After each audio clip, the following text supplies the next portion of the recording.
Good evening to all student. Vijaya nursing ક્લાસીસમાં તમારું હાર્દિક સ્વાગત છે. સોરી, આજે આપણે તારીખ 29 જુલાઈ 2024 ના દિવસે જે એસવાય જીએનએમ એટલે કે સેકન્ડ યર જીએનએમ માં જે મેડિકલ સર્જિકલ નર્સિંગ નું પેપર જે પૂછાયું હતું એનું આપણે સોલ્યુશન કરીશું. જો તમે વિદ્યાર્થી મિત્રો જો આ એક્ઝામ આપી હોય તો કોમેન્ટમાં જરૂરથી જણાવજો પેપર કેવું ગયું. અને ચલો વિદ્યાર્થી મિત્રો આજે શરૂઆત કરીએ આપણે આ પેપરના સોલ્યુશનની. તો ગુજરાત નર્સિંગ કાઉન્સિલિંગ જે તમને દેખાય છે અને કયું આવશે જીએનએમ એટલે કે Gujarat nursing general nursing and midwifery કયું આવશે સેકન્ડ યર. અને પેપરનું નામ જણાવી દઉં તમને કયું આવશે મેડિકલ સર્જિકલ નર્સિંગ. કયું આવશે મેડિકલ સર્જિકલ નર્સિંગ. અને જો વિદ્યાર્થી મિત્રો હજી સુધી તમે મારી ચેનલને સબસ્ક્રાઇબ નથી કરી તો પ્લીઝ મારી ચેનલને સબસ્ક્રાઇબ જરૂરથી કરી દેજો. ચાલો, પહેલો ક્વેશ્ચન જે તમારી સ્ક્રીનના સામે દેખાય છે શું આવે છે define the cirrhosis of the liver એટલે કે સિરોસિસ ઓફ લીવરની વ્યાખ્યા and write about the causes, risk factor and the clinical manifestation of the cirrhosis of the liver. And the last one is the write down the nursing management of the patient with the cirrhosis of liver. એટલે question ની અંદર તમને શું પૂછી લીધું છે cirrhosis of liver ની આખી ડિટેલ પૂછી લીધી છે. તો એના માટે વિદ્યાર્થી મિત્રો તમને સિરોસિસ ઓફ ધ લીવર એ ખબર હોવી જોઈએ. તો લીવરમાં શું થશે one type of the damage of the liver. અને લીવરનું ડેમેજ કેમ થશે પરમેનન્ટ સ્કેરિંગ જોવા મળશે. શું જોવા મળશે વિદ્યાર્થી મિત્રો પરમેનન્ટ સ્કેરિંગ જોવા મળશે. પરમેનન્ટ સ્કેરિંગ જોવા મળશે. ધેટ લીડ્સ ટુ એના લીધે શું થઈ જશે લીવર આપણું કેવું થઈ જશે ડેમેજ થઈ જશે. તો આપણે બધા વિશે શું લખીશું સાઇન એન્ડ સિમ્પટમ અને એના પછી શું જોઈશું નર્સિંગ મેનેજમેન્ટ. ચલો નેક્સ્ટ ક્વેશ્ચન. ચલો નેક્સ્ટ ક્વેશ્ચનમાં શું પૂછ્યું છે ડિફાઇન ધ રિનલ ફેલિયર એટલે કે કિડની ફેલ. શું પૂછ્યું છે ડિફાઇન ધ રિનલ ફેલિયર અથવા તો write about the phases and the risk factor of the acute renal failure. Write into details about the nursing management of the patient with the acute renal failure. પહેલા તો સમજી ગયા છો renal failure એટલે શું kidney does not proper work. Kidney આપણી બોડીમાં જે હશે એ કિડની બરાબર કામ જ નથી કરતી.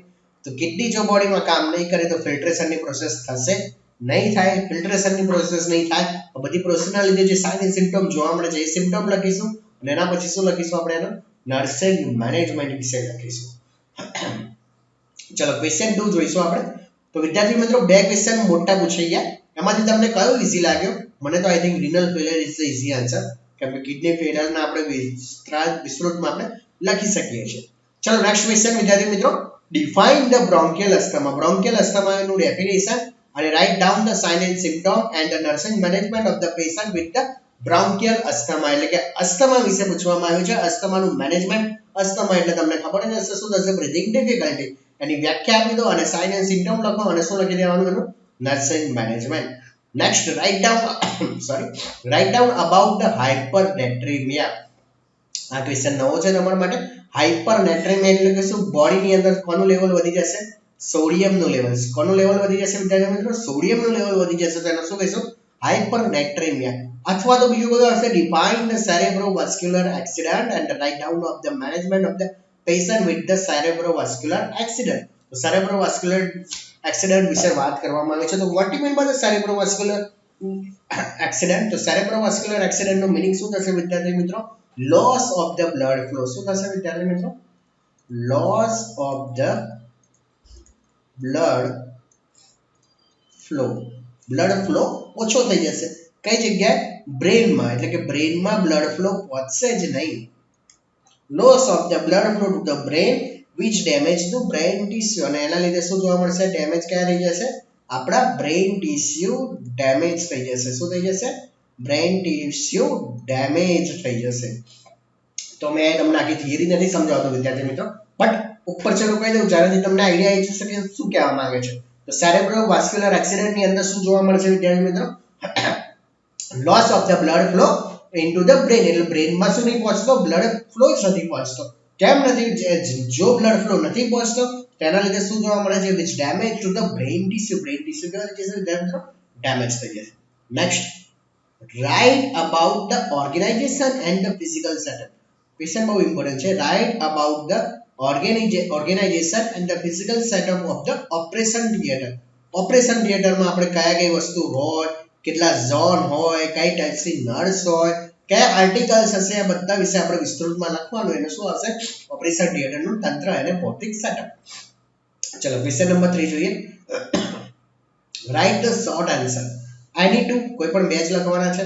Define the haemodialysis and describe the nursing management of the patient with the haemodialysis. હમણાં જે રીનલ ફેલિયરનું પૂછી ગયું, હવેથી એ જ સિસ્ટમ માટે બીજો ક્વેશ્ચન આવ્યો કયો હેમોડાયાલિસિસ. જ્યારે પણ રીનલ ફેલિયર અને કિડની ફેલ થાય તો આપણે બે આવે છે, કઈ કઈ આવે છે? એક હેમોડાયાલિસિસ અને બીજું શું આવે છે? પેરિટોનિયલ ડાયાલિસિસ. બે ડાયાલિસિસ મેનલી આવતા હોય છે. એક હેમોડાયાલિસિસ કરાવીશું, કાં તો શું કરાવીશું વિદ્યાર્થી મિત્રો? પેરિટોનિયલ ડાયાલિસિસ. શું ફાયદો થશે હેમોડાયાલિસિસ કરવાથી અથવા તો પેરિટોનિયલ ડાયાલિસિસ કરવાથી? જે પણ વેસ્ટ હશે બોડીમાંથી આપણે એને બહાર કાઢીશું. શું કરીશું? વેસ્ટ પ્રોડક્ટ આપણે, જેમ કે કિડની તો આપણું બરાબર કામ નથી કરતી, તો આ કામ કરવા માટે આપણે શેની મદદ લઈશું? હેમોડાયાલિસિસ અને peritoneal dialysis. List of the body system changes present in the old age people and right down the nursing care of. Old age people જે પણ હોય એટલે કે વૃદ્ધની વાત કરવામાં આવી છે. વૃદ્ધમાં જે પણ સાઇન એન્ડ સિમ્પટમ જોવા મળતા હોય એ લખવાના છે અને રાઇટ ડાઉન શું કરવાનું છે વિદ્યાર્થી મિત્રો? નર્સિંગ કેર વિશે લખવાનું. તો આપણે એકદમ સિમ્પલ ક્વેશ્ચન હતો. Define the appendicitis, right down the clinical manifestation and the nursing management of the appendicitis. Appendicitis એટલે શું? ઇન્ફ્લામેશન કે ઇન્ફેક્શન થશે. કોનું થશે વિદ્યાર્થી મિત્રો? એપેન્ડિક્સ નું ઇન્ફેક્શન કે ઇન્ફ્લામેશન થશે. એમાં એક મેકબર્ની સાઇન જોવા મળે છે, બહુ ઇમ્પોર્ટન્ટ છે. તમે લખ્યો હોય તો બહુ સારું, બહુ માર્ક્સ મળશે એને. કયા સાઇન આવશે? McBurney sign. It's a very important, બહુ એક્ઝામમાં પૂછાય છે. મેકબર્ની સાઇન આમાં પણ આવી ગયો છે. એપેન્ડિસાઇટિસમાં જોવા મળતો મેઇન સિમ્પટમ. તો એપેન્ડિસાઇટિસ એટલે કે શું? Infection and inflammation. ચલો હવે નેક્સ્ટ જોઈશું. ટૂંક નોટ એટલે કે શોર્ટ નોટ્સ કઈ કઈ પૂછી છે. પહેલું કયું? ગાઉટ. ગાઉટ એટલે શું વિદ્યાર્થી મિત્રો? બોડીમાં શેનું લેવલ વધી જશે? યુરિક એસિડનું. યાદ રાખજો, યુરિક એસિડનું બોડીમાં યુરિક એસિડનું લેવલ વધી જશે. It is the form of the કયું આવશે? આર્થરાઇટિસ. આર્થરાઇટિસનું ફોર્મ છે. એનેસ્થેસિયા. હવે એનેસ્થેસિયા તમને ખબર જ હશે. એનેસ્થેસિયાનો યુઝ શું છે વિદ્યાર્થી મિત્રો? What is the main use of the anaesthesia? યાદ રાખજો, ટુ પ્રિવેન્ટ ધ પેઇન. શું કહું છું? Two prevent the pain during the surgery. Surgery દરમિયાન જો પેઇન થી બચવું હોય તો આપણે શું આપતા હોઈએ છીએ? એનેસ્થેસિયા આપતા હોઈએ છીએ. લંગ્સ એબ્સિસ. લંગ્સ એબ્સિસ નો મીનિંગ શું વિદ્યાર્થી મિત્રો? પસ ફોર્મેશન જોવા મળે છે. કેવું જોવા મળે છે? પસ ફોર્મેશન જોવા મળે છે. કઈ જગ્યાએ? લંગ્સ ની અંદર. ચલો નેક્સ્ટ. બિનાઇન પ્રોસ્ટેટ હાઇપરટ્રોફી એટલે કે શું જોવા મળશે? પ્રોસ્ટેટ ગ્લેન્ડ હશે એ કેવી જોવા મળશે? એન્લાર્જમેન્ટ જોવા મળશે. કેવી જોવા મળશે? પ્રોસ્ટેટ ગ્લેન્ડ એન્લાર્જમેન્ટ જોવા મળે છે. મેં તમને ખાલી ડેફિનેશન જસ્ટ સમજાય છે. શોર્ટકટ છે, તમારે વિસ્તૃતમાં લખવાનું છે. આટલું લખીને આવ્યા હશો તો માર્ક્સ નહીં મળે. એટલે ખાલી હું તમને સોલ્યુશન કરાવું છું કે આ વસ્તુ હોઈ શકે. ગાઉટ એટલે તમને ખબર હોય છે યુરિક એસિડનું લેવલ વધી જાય. એનેસ્થેસિયા એટલે કે પેઇનથી બચવા માટે સર્જરી દરમિયાન આપીએ. લંગ્સ એબ્સિસ એટલે કે પસ ફોર્મેશન થઈ જાય. બિનાઇન પ્રોસ્ટેટ હાઇપરટ્રોફી એટલે કે પ્રોસ્ટેટ ગ્લેન્ડનું શું થઈ જશે? એન્લાર્જમેન્ટ જોવા મળે છે. ચલો ડેફિનેશન જોઈ લઈએ. કઈ કઈ ડેફિનેશન છે જોઈએ. પહેલી કઈ આવશે? એનાફાઇલેક્સિસ. કઈ આવશે? એનાફાઇલેક્સિસ. તો what you mean by anaphylaxis? Severe allergic reaction. શું જોવા મળે છે? એલર્જીક નું રિએક્શન જોવા મળે છે. ચલો નેક્સ્ટ આપણે જોઈ લઈએ. જીબીએસ એટલે કે ગુલિયન બેર સિન્ડ્રોમ. વિદ્યાર્થી મિત્રો આની અંદર શું જોવા મળશે? ગુલિયન બેર સિન્ડ્રોમ ની અંદર આપણી જ ઇમ્યુનો સિસ્ટમ પીએનએસ સિસ્ટમ પર એટેક કરશે. કઈ સિસ્ટમ પર? પેરિફેરલ નર્વસ સિસ્ટમ પર એટેક કરશે, જેથી આપણે ટિંગલિંગ સેન્સેશન જોવા મળે છે. કયા સેન્સેશન? ટિંગલિંગ સેન્સેશન જોવા મળે છે. નેક્સ્ટ હોમિયોસ્ટેસિસ એટલે કે શું?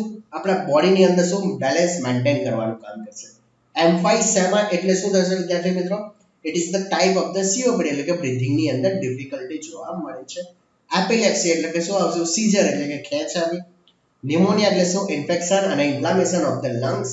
નર્સિંગ પ્રોસેસ તમને ખબર જ હશે. 4 સ્ટેપ વિશે લખી દઈશું. એપિડાયમાઇટિસ, ઓર્ચાઇટિસ. ઓર્ચાઇટિસ નો મીનિંગ શું થઈ જશે? Inflammation and infection of the testis. તો ક્લિયર? આપણે તમને નોર્મલી જ કહ્યું છે, વ્યાખ્યામાં ખબર પડી. એનાફાઇલેક્સિસમાં શું થશે? Allergic reaction. જીબીએસ ની અંદર આપણી ઇમ્યુન સિસ્ટમ પીએનએસ પર એટેક કરશે એટલે ટિંગલિંગ ઓફ ધ સેન્સેશન જોવા મળશે. હોમિયોસ્ટેસિસ બેલેન્સ કરવા માટે. એમ્ફાઇસેમા ની અંદર શું થશે વિદ્યાર્થી મિત્રો? Breathing difficulty is the types of the COPD. ચલો હવે આપણે એક્ઝામ ની અંદર મેઇન પોઈન્ટ જેમાં ઘણા બધા સ્ટુડન્ટ કન્ફ્યુઝ હોય છે અને આનું સોલ્યુશન લેવા માટે પણ તમે બહાર ચર્ચા કરતા હશો કે આનો આન્સર શું આવે છે. તો વિદ્યાર્થી મિત્રો તૈયાર થઈ જાઓ નોટ પેન લઈને અને આનો આન્સર જુઓ અને તમે સાચો લખ્યો છે કે ખોટો એનો પણ આપણે જોઈ લઈએ. તો ચાલો પહેલી ખાલી જગ્યા આપણે સોલ્વ કરીશું.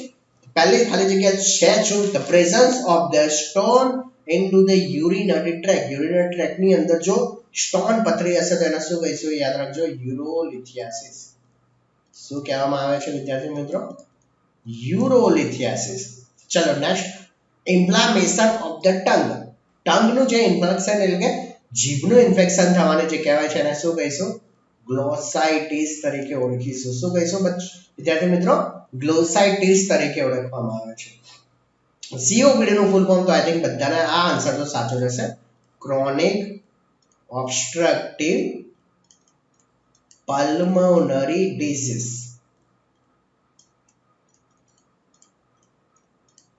ચલો હેમિપ્લેઝિયા ધ પેરાલિસિસ હેમિપ્લેઝિયા ની અંદર કઈ જગ્યાએ પેરાલિસિસ એટલે કે લકવો થાય છે તો કઈ સાઈડ થશે વિદ્યાર્થી મિત્રો એક સાઈડ એટલે કે વન સાઈડ આપણો સાચો આન્સર આવશે Alzheimer disease is the called dementia Alzheimer disease નું બીજું નામ જણાવો તો યાદ રાખજો વિદ્યાર્થી મિત્રો કયો હશે સેનાઇલ ડિમેન્શિયા કયો હશે સેનાઇલ ડિમેન્શિયા તો પહેલા ખાલી જગ્યા શું હશે presence of the stone into the urinary track કયો હશે યુરોલિથિયાસિસ ઇન્ફ્લામેશન ઓફ ધ ટંગ ની અંદર ગ્લોસાઇટિસ સીઓપીડી ની અંદર ક્રોનિક ઓબ્સ્ટ્રક્ટિવ પલ્મોનરી ડિસીઝ હેમિપ્લેઝિયા એટલે કઈ જગ્યાએ વન સાઇડ જોવા મળશે પેરાલિસિસ અલ્ઝાઇમર ડિસીઝ નું બીજું નામ જણાવો તો કયું હશે સેનાઇલ ડિમેન્શિયા તરીકે એને ઓળખવામાં આવે છે ચલો વિદ્યાર્થી મિત્રો હવે આપણે જોડકા જોડી લઈશું બેલ પાલ્સી ઇઝ ધ ડિસઓર્ડર એટલે કે સાતમી નર્વનો ડિસઓર્ડર છે એટલે કે સાતમી એટલે કઈ વિદ્યાર્થી મિત્રો ફેશિયલ નર્વ તો આમાંથી 5 નહીં આવે આ નહીં આવે તો કયું હશે વિદ્યાર્થી મિત્રો ઓપ્શન સી કયો હશે option C physical examination is the helpful physical examination શું ફાયદો થશે ઓબ્જેક્ટિવ ડેટા સબ્જેક્ટિવ ડેટા કે એ અને સી કે નાનો અબો તો એ અને સી ઓબ્વિયસલી શું જોવા મળશે ઓબ્જેક્ટિવ અને સબ્જેક્ટિવ બંને આપણે હોઈ શકે જો તમને ખબર હોય તો આનો આન્સર જરૂરથી કહેજો વિદ્યાર્થી મિત્રો બેલ પાલ્સી શું આવશે વિદ્યાર્થી મિત્રો it is the disorder of the which cranial nerve તો કઈ આવશે વિદ્યાર્થીઓ સાતમી ફેશિયલ ક્રેનિયલ નર્વ પછી ફિઝિકલ એક્ઝામિનેશન શું મદદ કરશે સબ્જેક્ટિવ અને ઓબ્જેક્ટિવ હવે આ ક્વેશ્ચનમાં ખાસ સમજો ઘણા બધા આમાં મિસ્ટેક કરીને આવ્યા છે movement of the particles from the region of the higher પૂછ્યું છે વિદ્યાર્થી મિત્રો હાયર થી લોઅર માં જાય તો હંમેશા યાદ રાખજો કયો આવશે ડિફ્યુઝન અને લોઅર થી હાઈ માં જશે તો કયો આવશે ઓસ્મોસિસ ઘણા ઓસ્મોસિસ કરીને આવ્યા છે તો સાચો આન્સર કયો આવશે વિદ્યાર્થી મિત્રો ડિફ્યુઝન આવશે lack of the oxygen into the tissue ની અંદર જો ઓક્સિજન ની કમી હોય તો એના હંમેશા યાદ રાખજો શું કહીશું આપણે હાઇપોક્સિયા તરીકે ઓળખીશું શું કહીશું આપણે હાઇપોક્સિયા તરીકે ઓળખવામાં આવે છે નેક્સ્ટ આ ક્વેશ્ચન બહુ પૂછાઈ ગયો આપણી ચેનલમાં ઘણી વખત મેં આનું સોલ્યુશન પણ આપ્યું છે નોર્મલ સીરમ પોટેશિયમ લેવલ કેટલું હોય છે બ્લડ ની અંદર 3.5 થી કેટલું આવે છે વિદ્યાર્થી મિત્રો 5 મિલી ઇક્વિ પર લિટર હોય છે કેટલું હોય છે 3.5 થી 5 મિલી ઇક્વિ પર લિટર હોય છે તો એમસીક્યુ આવડી ગયા ફરીથી જોઈ લો વિદ્યાર્થી મિત્રો ફેશિયલ બેલ પાલ્સી ફેશિયલ માં 7મી આવશે ફિઝિકલ એક્ઝામિનેશન માં એ અને સી ડિફ્યુઝન કેમ કે હાઈ થી લો માં છે ઓક્સિજન ઓછો એટલે કે હાઇપોક્સિયા સીરમ માં કેટલું આવશે 3.5 થી 5 હવે છેલ્લું આપણે જોઈ લઈએ આપણે જોડકા જોડો તો જોડકા જોડો ની અંદર આપણે જોડકા જોડી લઈએ ફટાફટ કયો આન્સર આવે છે ડાયાબિટીસ મલાઇટિસ હંમેશા યાદ રાખજો ઇટ્સ રિલેટેડ ટુ ઇન્સ્યુલિન એટલે આ તો પહેલું કહી દીધું 1 માઇક્ઝેડેમા નો મીનિંગ શું થશે હાઇપોથાઇરોઇડિઝમ આવશે કયો આવશે હાઇપો કહું છું વિદ્યાર્થી મિત્રો ધ્યાન રાખજો કયો આવશે હાઇપો જે પણ જોડકા બનાવ્યા છે બહુ જબરજસ્ત બનાવ્યા છે ચલો પહેલો આવડી ગયો ડાયાબિટીસ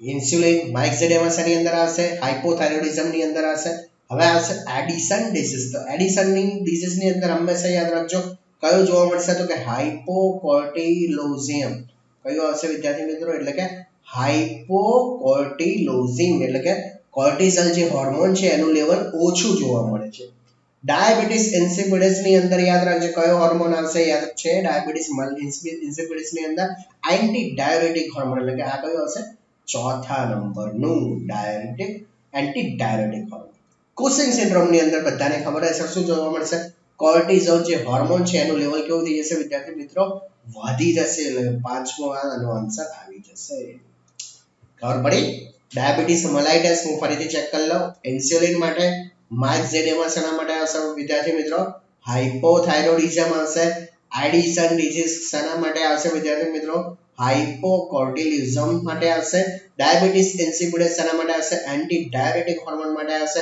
અને કુસિંગ સિન્ડ્રોમ શેના માટે આવશે હાઇપરકોર્ટિસોલિઝમ માટે આવશે. તો આઈ હોપ આ સોલ્યુશન મેં તમારી સામે આપી દીધું છે. જો કોઈ ડાઉટ હોય, કંઈ પૂછવું હોય, જો આનું ડિસ્ક્રિપ્શન સાથે જોતું હોય તો પણ મને કહેજો, તો હું એનો વિડીયો જરૂરથી લાવીશ. તો વિદ્યાર્થી મિત્રો, આખું પેપર એકવાર ફરીથી જોઈ લેજો. કોઈ ડાઉટ હોય તો મને પૂછજો, જરૂરથી કોમેન્ટમાં બતાવજો. અને જો આ તમારું પેપર કેવું ગયું એનો પણ મને કોમેન્ટ કરજો. તો મળીએ આવતા નેક્સ્ટ લેક્ચરમાં. અને નોટસેટ, જીપમેટ જે બધી એક્ઝામ છે એનામાં મારા ક્લાસીસ ચાલી રહ્યા છે, તો વિદ્યાર્થી મિત્રો એ પણ તમે આવીને જોઈ શકો છો. તો વિદ્યાર્થી મિત્રો, આજનો લેક્ચર આટલા માટે જ, આટલા સુધી જ. મળીએ બીજા લેક્ચર માટે. ત્યાં સુધી થેન્ક યુ ઓલ સ્ટુડન્ટ.